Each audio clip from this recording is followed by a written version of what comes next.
दोस्तों, प्राचीन समय से ही हमारे आचार, विचार, व्यवहार और यहाँ तक कि हमारे कार्य करने के तरीकों का संबंध हमारे द्वारा ग्रहण किए गए भोजन से माना जाता है। ये भोजन शाकाहार तथा मांसाहार दो प्रकार का होता है।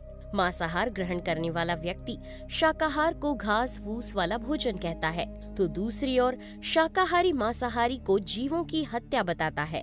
आखिर गरुड़ पुराण में शाकाहार और मांसाहार के बारे में क्या कहा गया है तथा मांसाहार ग्रहण करने वाले व्यक्ति को पाप लगता है या पुण्य, आइए जानते हैं इस वीडियो में। दोस्तों, अभी तक हमें इस बारे में अधूरा ज्ञान ही पता था, जिस कारण ही हम मानते आए हैं कि वेदों में पशु बलि, शिकार या अन्य जीवों की हत्या करना उचित माना गया है। लेकिन हम आपको बता दें कि ये पूर्ण सत्य नहीं है, क्योंकि अभी तक आपने कभी वेदों को विस्तृत तरीके से पढ़ा ही नहीं है। सभी 4 वेदों ऋग्वेद, सामवेद, यजुर्वेद और अथर्ववेद में मांसाहार ग्रहण करने को पूरी तरीके से निषेध बताया गया है। अथर्ववेद में कहा गया है कि हे मनुष्य, तुम गेहूं, दाल, चावल आदि खाने योग्य पदार्थों को आहार के रूप में ग्रहण करो, यही तुम्हारे लिए सबसे उत्तम है।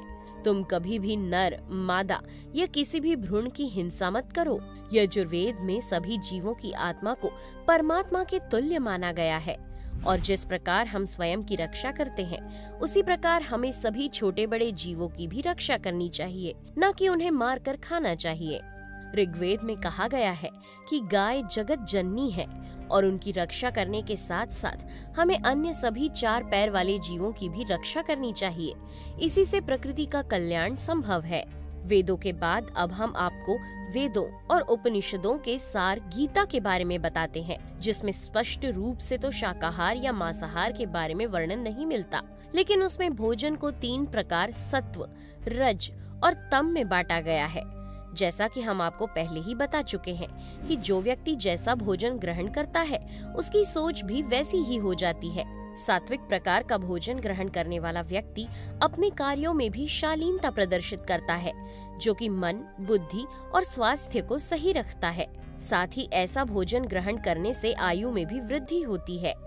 जब इसी शाकाहारी भोजन को बहुत से तेल, मिर्च और मसालों में पकाया जाता है, तब यही भोजन राजसी आहार बन जाता है और इसे ग्रहण करने से स्वास्थ्य खराब होना, नींद न आना आदि समस्याएं हो सकती हैं। लेकिन तामसिक अर्थात मांसाहार का सेवन करने वाले व्यक्ति आलसी, रोगी तथा अन्य विभिन्न प्रकार की परेशानियां अपने जीवन में झेलते हैं। दोस्तों, गरुड़ पुराण में मांसाहार के बारे में एक कथा का वर्णन मिलता है, जिसके अनुसार एक दिन जब बचपन में श्री कृष्ण यमुना नदी के किनारे बैठकर बांसुरी बजा रहे होते हैं, तभी अचानक से उनके पीछे एक हिरण छिप जाता है, जो कि बहुत घबराया हुआ होता है।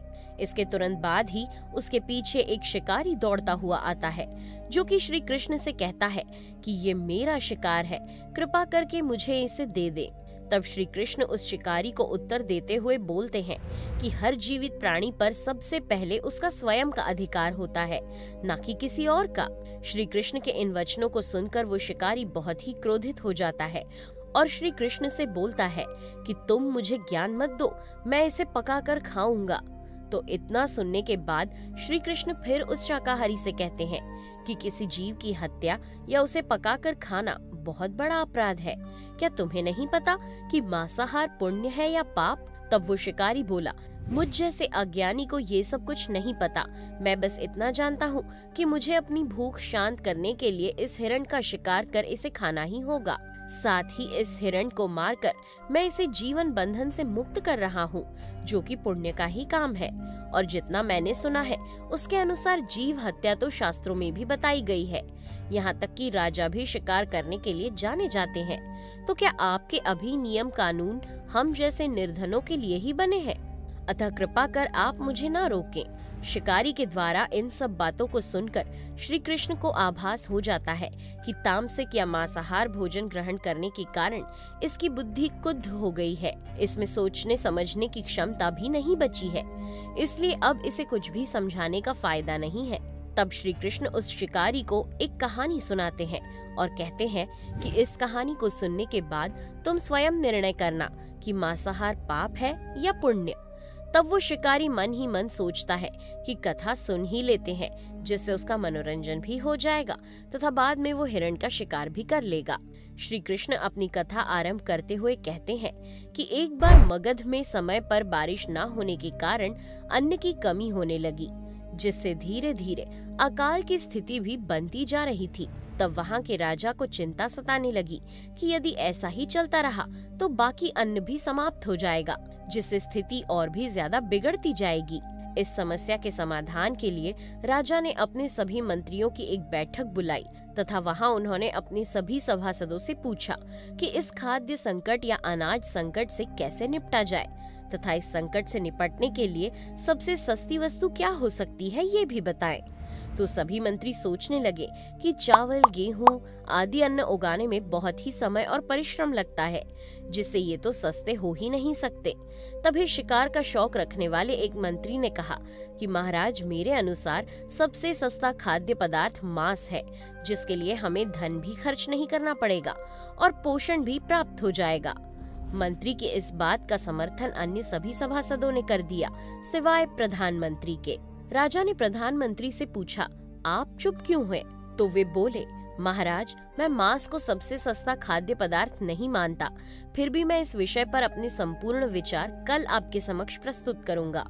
जिसके बाद प्रधानमंत्री उसी रात को मांसाहार का प्रस्ताव रखने वाले मंत्री के घर पहुंच जाते हैं। इतनी रात को प्रधानमंत्री को अपने घर आया देख वो मंत्री घबरा जाता है। तभी प्रधानमंत्री उससे कहते हैं कि महाराज की तबीयत अचानक से खराब हो गई है तथा राजवैद्य ने कहा है कि यदि किसी शक्तिशाली शरीर का 2 तौला मांस मिल जाए तभी उनके प्राण बचाए जा सकते हैं। चूँकि आप महाराज के सबसे निकट हैं, अतः आप जो भी मूल्य लेना चाहें ले लें, यहाँ तक कि मैं आपको 1 लाख स्वर्ण मुद्राएं तथा एक बड़ी जागीर भी दे सकता हूँ। बस आप केवल हाँ कहें, जिससे मैं आपके हृदय का 2 तौला मांस निकाल लूं। ये सब सुनकर वो मंत्री बहुत घबरा गया और सोचने लगा कि जब प्राण ही नहीं रहेंगे तो ये धन और जागीर किस काम के रहेंगे। फिर वो दौड़ते हुए अंदर जाकर तिजोरी से 1 लाख स्वर्ण मुद्राएं निकालकर प्रधानमंत्री को दे देता है और प्रार्थना करते हुए कहता है कि महाशय, आप अपनी मुद्राओं में ये स्वर्ण मुद्राएं और मिला लीजिए और इनसे किसी अन्य व्यक्ति का मांस आप ले लीजिए। कृपा कर मुझे इस कार्य से दूर रखें और एक विनती भी है कि ये बात राजा तक न पहुँचे। लेकिन प्रधानमंत्री फिर से बोले कि राजवैद्य ने खास तौर पर आपका ही नाम लिया है। यदि आप ये दान कर दे तो इसके लिए मैं आपको स्वयं का प्रधानमंत्री पद भी दे दूंगा और खुद आपका कर्मचारी बनकर रहूंगा। तो वो मंत्री बोला कि अगर प्राण ही ना रहे तो आपका पद या राजा का सिंहासन भी मिल जाए तो मैं उसे लेकर क्या करूंगा, अतः मुझे क्षमा करें। इसके बाद प्रधानमंत्री मुद्राएं लेकर अन्य सभी मंत्रियों के घर जाते हैं और सभी से राजा के लिए 2 तौला मांस देने की विनती करते हैं, परंतु कोई भी इसके लिए हामी नहीं भरता तथा अपने बचाव के लिए सभी मंत्री 1 लाख से लेकर 5 लाख तक स्वर्ण मुद्राएं तक प्रधानमंत्री को देते गए। इस तरह उन्होंने एक ही रात में 1 करोड़ तक की स्वर्ण मुद्राएं इकट्ठी कर ली। फिर अगली सुबह जब सभी सभासद राजा के आने और उनके स्वास्थ्य को जानने की प्रतीक्षा कर रहे होते हैं, तभी राजा पिछले दिन की भांति ही बड़े आराम से आकर बैठ जाते हैं। उन्हें पूरी तरह स्वस्थ देखकर सभी मंत्री समझ जाते हैं कि प्रधानमंत्री ने उनसे झूठ बोला। तभी प्रधानमंत्री 1 करोड़ स्वर्ण मुद्राएं राजा के सामने रख देते हैं। राजा पूछते हैं कि ये मुद्राएं कहाँ से आई और किस लिए हैं? तो प्रधानमंत्री ने उत्तर दिया कि महाराज, इतनी धनराशि देने के बावजूद भी कोई 2 तौला मांस देने को राजी नहीं हुआ, तो अब आप ही बताइए कि मांस सस्ता है या महंगा। राजा को अब बात समझ आ चुकी थी, जिसके पश्चात उन्होंने अपने राजसी अन्न भंडार किसानों को खेती के लिए प्रदान किया। साथ ही उन 1 करोड़ स्वर्ण मुद्राओं से सिंचाई तथा अन्य व्यवस्थाएं की। कुछ समय बाद मौसम अनुकूल होने से पूरे राज्य में फसलें लहराने लगी और राज्य का खाद्य संकट भी जल्द ही दूर हो गया। श्री कृष्ण द्वारा इस कथा को सुनने के बाद शिकारी समझ गया कि व्यक्ति की महानता जीवन लेने में नहीं बल्कि देने में है। जिसके बाद उसने हिरण का शिकार नहीं किया, साथ ही कसम खाई कि अब वो जीवन में अन्य किसी जीव को कष्ट नहीं पहुंचाएगा। दोस्तों, इस तरह श्री कृष्ण इस कथा के माध्यम से हम सभी को ये समझाना चाहते हैं कि जिस प्रकार हमें अपने प्राण प्रिय होते हैं, उसी प्रकार सभी जीवों को भी अपनी जान प्यारी होती है। तो अब ये आप पर निर्भर करता है कि आप शाकाहारी होंगे या मांसाहारी। साइंटिस्ट ने भी ये प्रूव किया है कि मांसाहार के मुकाबले आप शाकाहार करके स्वयं को ज्यादा सेहतमंद बना सकते हैं। मांसाहार करने से पहले इतना जरूर सोचिएगा कि अपने स्वार्थ के लिए अन्य किसी मूक और असहाय जीव को मारना कहाँ तक उचित है, और इन जीवों का श्राप आपको न केवल इस जन्म में बल्कि अगले बहुत से जन्मों में भोगना पड़ सकता है। दोस्तों, आप किस प्रकार का भोजन ग्रहण करते हैं? कमेंट करके जरूर बताएं। वीडियो पसंद आया हो तो लाइक करें और चैनल को सब्सक्राइब करें। Thanks for watching.